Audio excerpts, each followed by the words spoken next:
Later. Okay.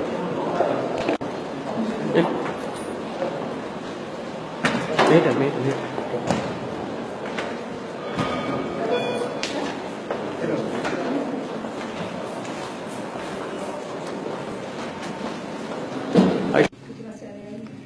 Come on. Yeah, do you begin? First question, analyze it.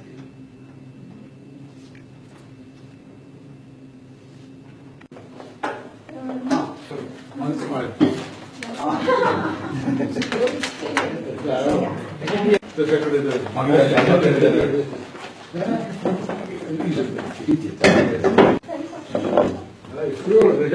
Sri Lanka. Just to give you a background, the comeback against terrorism in Sri Lanka. When the war ended, on the same day, very same day, 17 tabled resolution in this very council. However, this special council meeting, which took place on the 26th September, at that the other countries, the majority of the countries, opposed that resolution. Instead, passed a new resolution commending Sri Lanka for ending the war. Basically, they said Sri Lankan forces saved the Tamils and the Sinhalese and the Muslims from the clutches of terrorism and commended that effort. So the first resolution that was passed at UNHRC was one that was supporting what happened in Sri Lanka. But then, after that, Mr. Ban Ki-moon visited Sri Lanka 2-3 days later, came back and appointed a special committee led by Mr. Darusman to do a study on Sri Lanka and give a report, basically for his private edification. That was not a panel approved by the Security Council or by the UNHRC. This panel submitted a report which had some serious flaws according to our understanding. However, it was never tabled at the Council. But based on that, subsequently, 2012, 3 years later, another resolution was brought in. Seemingly an innocent resolution which requested again investigate what happened during the last phase of the war, and that passed. Then in 2013, another resolution came which had a little bit more requirements in that, like looking into the devolution of Sri Lanka, etc. More political angle. And the third one, 2014, a very lengthy resolution was passed, which is called 25/1, which in fact had a lot of interference into Sri Lanka's sovereignty. They spoke about not only the need of looking at what happened during the war, but about devolution and various other aspects. This resolution 25/1 authorized the Human Rights Commissioner to carry out his own investigation on Sri Lanka, which was done, and the report was tabled in September 2015, almost 1.5 years later. And in that, it was pointed out that there were certain war crimes took place in Sri Lanka, and that impression was created. Based on that, resolution 30/1 was passed in the Human Rights Council. Now here is the issue. The concern is the resolution 30/1 was based on OSIM report, which was produced by the Office of the High Commissioner, which had some serious flaws. Firstly, it had a lot of information which did not have credible sources. And if you read through the report, it itself admits that they didn't have sufficient sources to justify what they were saying. Secondly, in this particular report, there was a twist on the issue, because when the resolution 25/ was authorized this investigation, the term that was used to define Sri Lanka's situation was combating terrorism. But when the report came, the combating terrorism had disappeared. Instead, it was defined as an internal armed struggle. You know the difference. There's a significant difference between combating terrorism and an internal armed struggle. And also, LTT was a terrorist organization which was banned by 32 member countries. However, when the OSLI report came, the word terrorism was completely missing. Instead, LTT was defined as a non-state armed group. You know, there's again a huge difference between a terrorist group and a non-state armed group. So we see this as some kind of a deliberate effort to mislead the Human Rights Council, because the resolution 30/1 came into existence based on the OSLI report, which has ignored two key factors. One is what happened there was a battle against terrorism. Second one was LTT was a terrorist group. So what we are now saying is, if we want justice for victims of terrorism all over the world, it must be the same. So therefore, even though LTT is dead and gone, the people who finance LTT must be investigated. And the Human Rights Council has completely missed that point. It is time that UNHRC seriously look into this terrorist financing, because the real financiers are still at large. They are not only around, they are involved even within UNHRC sessions, now pretending to be human rights champions. So that's my brief, and let me hand it over to Professor. Document here 30/1, which is basically coming with internal armed conflict. Now, purposely or intentionally, what they have done, they have actually transferred the combatant terrorism to internal armed conflict. Even internal armed conflict, they applied IHL, International Humanitarian Law, Geneva Convention 4. Geneva Convention 4 specifically says, even an internal armed conflict, if the group is keeping innocent civilian as a human shield for several months, the state has a responsibility. State obligation is there for what to rescue them. That's why the government forces tried several times and they rescued. 285,000 innocent civilians were actually kept as hostage. So Sri Lanka actually what they did, they rescued. When 285,000 started crossing, who fired them first? Who actually went with human bombs? This is LTT. Now final 285,000 rescue. So in that case, so it is very clear. Even this done according to IHL, LTT has fully violated that. So my argument is this. Before that, the top convention is suppression of terrorism. It is we are very clear in 1999 International Convention for the Suppression of the Finance of Terrorism. Now, why we have ignored this? When you are financing terrorists, then you must incorporate that. Where? In your own resolution. But the top and the highest one, they have basically ignored. Why they have ignored it? And this is where if you come IHL, there is a time limit, there is a territory limit. But here, the financial is the most important part. And United Nations, they have their global counter terrorism strategy. So our argument is this. There is a procedural error. There is a technical error when drafting 30/1, because the most important part, financial terrorism, that is combating terrorism, totally ignored. So this is the biased one. Still Sri Lanka having a chance. So UNHRC must clearly see to intervene in this and come up with a counter resolution, because we have up to 2019 March. So they have given 2 years. So this is the way. And the other thing, already United in this USA left, and this is a co-sponsor is not still there. When you are appointing a co-sponsor, these can be considered and come with a fresh counter resolution. If 31 passed, it is actually in the process, but the issue is not that. The top and the highest one is financial terrorism globally not there. This is not a problem for Sri Lanka only, this is problem for all the countries. So you must come up with the global strategy to curb terrorism, because those who funded terrorists from before 2002, even people still they are living. So they are assisting, abating, supporting for terrorism. No action had been taken. So you have to consider that specifically. That's why our argument, UNHRC must intervene. Still you have a time bar, so you can intervene and see what action you can see for the financing terrorism. And I just had a quick look at the documentation here. So in the part 1, if you go to page 13, I have a question.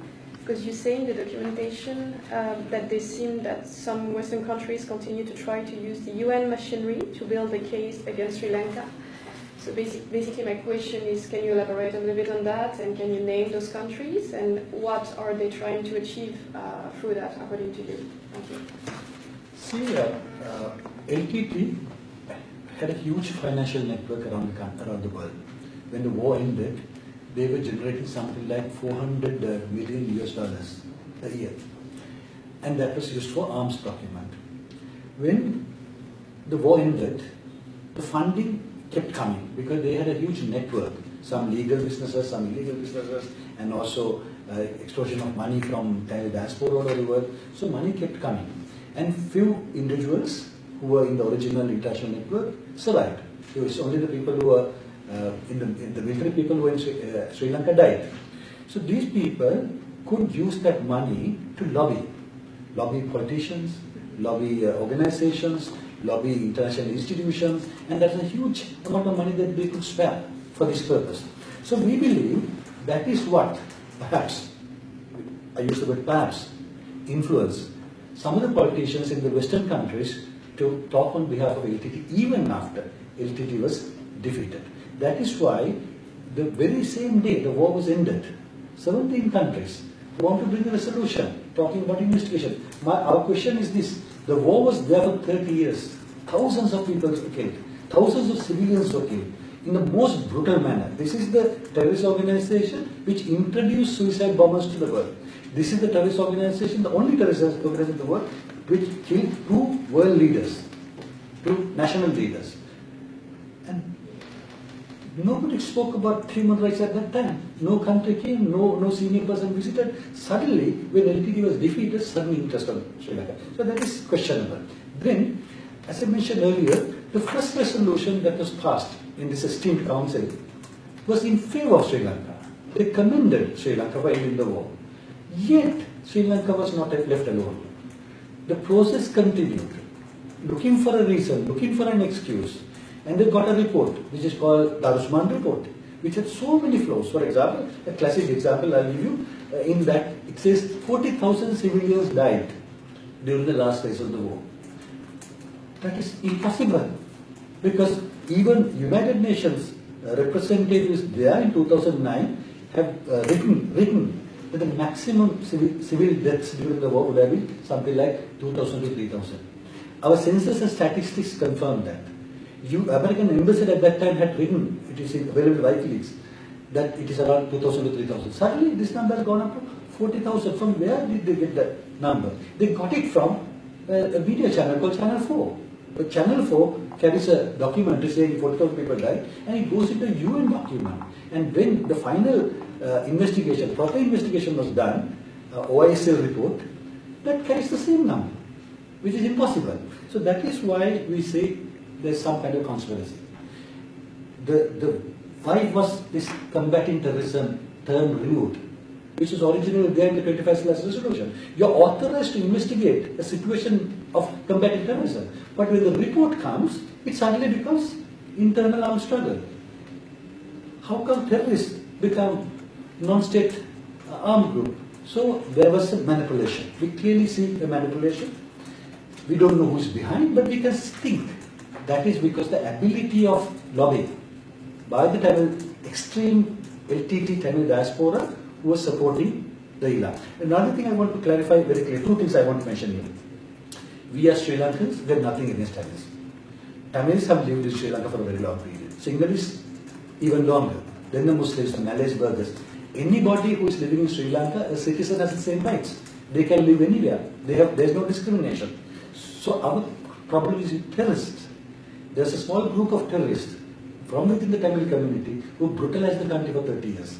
We are against them. We are against terrorism, just like UN is against terrorism. That is the reason. Second thing, when this OISL report came, it speaks about certain allegations, certain questionable situations. We don't defend them. We are citizens. We don't defend them. We say, please go and investigate. But use the justice system available in Sri Lanka, because the legal system in Sri Lanka is almost 100 years old. And we have prosecuted. We have enough soldiers, military officers in the past, and verdicts have been given, sometimes against them. So we are quite capable of doing that. You don't need an international expert to come and do that. But this resolution suggests foreign judges. Why? That means you don't trust Sri Lanka's justice system? No, these are all manipulation. And this resolution which came from this whole case had 20 clauses. Only one refers to LTT.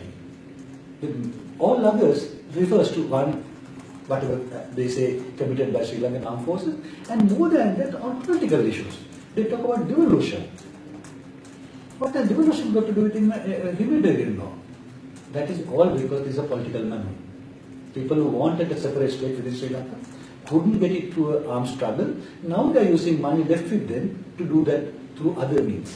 So we just request this esteemed organization don't fall into that trap. Can I end? Now you directly asked, what are the countries you can name? When the LTT was blacklisted, banned, there are several countries. They are collecting the funds. International, transnational, LTT government is there in Denmark. This is where run by all these who escaped and those who are hiding in other countries. They don't want to come back to Sri Lanka once again. So Netherlands, one country. Specifically, there are certain schools, they run as schools, but they collect that money. So don't forget one thing. Transnational LTT government is existing, but it has been banned. Even that ban, where is the UN Global Anti-Terrorism Financial Suppression Convention? Are they coming up with that? No. I have seen my own eyes when I went to Canada after the war. There are certain places they are collecting as, certain places they collect. So why they are collecting this? Still, they want to buy arms. So the West basically must see it very, very clearly. When a thing has happened in Sri Lanka, and also the investigation, it's not carried out. The IOSL investigation, they never visited Sri Lanka soil. This was carried out in Thailand. I'll give the names. Thailand and other countries they carried out. All these evidence were given by whom? All these people are in Tamil diaspora, those who are living in other countries. No, not a single evidence is clear. So how can you explain an independent investigation? Even Sri Lanka government kept silent. That is the basic issue here. The new government, they kept silent in this issue. So therefore, even today, I challenge you. Even today, I challenge you. They are collecting enormous funds in the Gulf region, in the West. If you want, I can name. So what the countries are doing? So openly they say, UK, USA, they openly say that. But the issue is not that they are, once again supporting. Now in Sri Lanka, if there is a discrimination, nothing like that. Even top post government, even the opposition leader of Sri Lanka is a Tamil one. So where we have done the discrimination, but they want to market this, because they use this war as a defense and hiding in several countries. So after the war ended, most of the cases withdrawn from those countries. So they want to show this and they want to market this, and once again they are trying to collect. So that is the country signing. Kemana? Ya, dulu opinion of F.h.c and lies.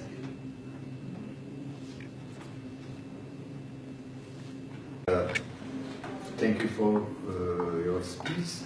What I would like to say is that there's an international wrongful act of Human Rights Council Resolution 30/A, an international wrongful act of Sri Lanka government for not defining LTT as a terrorist in the resolution, and Sri Lanka government accepting this.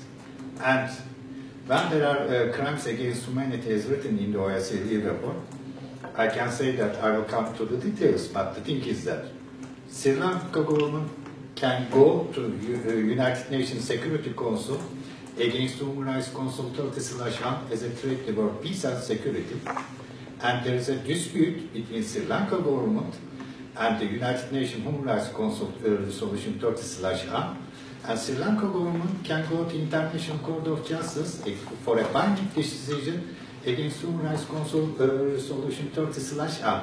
If not this government, the next government or another government after 10 years has a right to oppose and do not have any obligation, even it is co-sponsored for the resolution 30/1, to fulfill. And not only Sri Lanka, any country other than Sri Lanka has a right to take the Human Rights Council Resolution 30/1 to the UN Security Council or the International Court of Justice as the hierarchy of the law. The thing is that in the system of United Nations of the world, there is no definition of terrorism, but the problem is focused on who has got a right to use force. This is the problem, why there is no definition as counter force. But there is a common understanding from the Geneva Conventions and Rome Statute Article 8 the acts of terrorism are well defined. And as international humanitarian law does not provide a definition, but the acts committed in armed conflict that will commonly be considered as terrorism. In the OECD report, all the crimes against the civilians are under the war crimes and crimes against humanity. They are well defined. But even Resolution 35/M, when the situation defined as combat terrorism in the OECD report, it's not defined as a combat terrorism. This is the first international wrongful act of the OECD report, because they don't have an authority to change the definition of the armed conflict, because the mandate of the High Commissioner is under that. So this is the first international wrongful act. And the second international wrongful act of the OECD report is that they use international humanitarian law. International humanitarian law is limited with the territory and the time. When the conflict finishes, that is the violence, international humanitarian law stops and the territory stops. But in the UN Global Counter-Terrorism Strategy, when there is the acts of terrorism, the territories all the world is including the finance of terrorism, which is an obligation to open an international committee of inquiry for the finance of terrorism. And there is another sad story. The thing is that when you go on UN Global Counter-Terrorism Strategy, it's written in 2014 in the CIA fact sheet that LTT is still living and collecting funds. What means is that when you do not open a committee of inquiry for the finance of terrorism and use international humanitarian law, you put trash to the UN Global Counter-Terrorism Strategy and open the new terrorism. And you give impunity, which is forbidden in the UN system, for the acts of terrorism. And impunity is forbidden. Let me tell you something. The Statute of International Court of Justice, Article 38, says that source of law, how International Court of Justice, within hierarchy, will make the decision.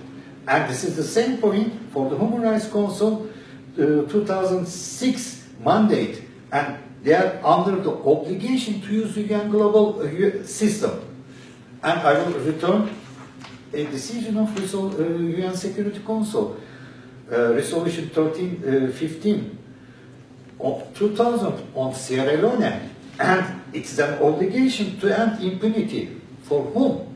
But when you use international humanitarian law, you close the territory with the island.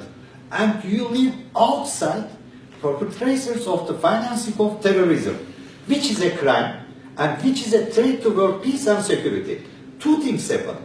Even though all the warlords of LTT died, you give impunity to them, not defining LTT as terrorists. Any other terrorist organization in the world can say that, hey, look, LTT is not defined as terrorist, and I will not be defined as terrorist. This is the reason it's a threat to world peace and security, and any government can take the subject to the UN Security Council or to the International Court of Justice, because there is another thing. Why I say that any country, and including Sri Lanka, does not has an obligation to fulfill the Resolution 30/1, because there is a decision of International Court of Justice. Let me tell the decision. The decision is legal consequences of the construction of a wall in the occupied Palestinian theory. But this is the important part, is that they say that obligation not to recognize as lawful for the case of the occupied territory, because it is a breach of Jukovian's law, and it gives Erdogan's responsibility to the international community as a whole not to recognize as lawful. And this is the same case for the Human Rights Council Resolution 30/1. International community and Sri Lanka government has an obligation not to recognize as legal. And Sri Lanka government, by co-sponsor, make an international wrongful act, and there is no obligation to fulfill his co-sponsorship unless LTT is defined as terrorist, and International Committee of Inquiry for the perpetrators of financing of terrorism is opened by the UN Human Rights Council. This is what I am to say, and what I say is that what we need is that, the last thing I will say, An ambassador can enter UN Security Council with the political point of view of his country, because it is codified in the UN Charter. But the same ambassador, when goes to Human Rights Council, he is not a political person. This ambassador is under the mandate of General Assembly Resolution 60/L.48, that is 6/251, the mandate of Human Rights Council. They are under obligation to fulfill the mandate, and their impunity is forbidden, and it must use the victim-based approach. And there is a question: what are the rights of the victims of terrorism?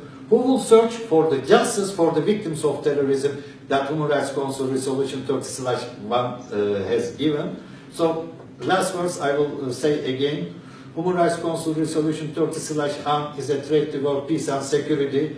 Any country other than Sri Lanka also can take the case to the UN Security Council as a threat to world peace and security. There is a dispute in the UN system because UN Human Rights Council, by its Resolution 30/1, make a rebellion in the UN system and did not fulfill his obligations, and can go to International Court of Justice for a binding decision against the Resolution 30/1. And let me say, this is a shame in the history of UN Human Rights Council to create such a resolution. Thank you very much.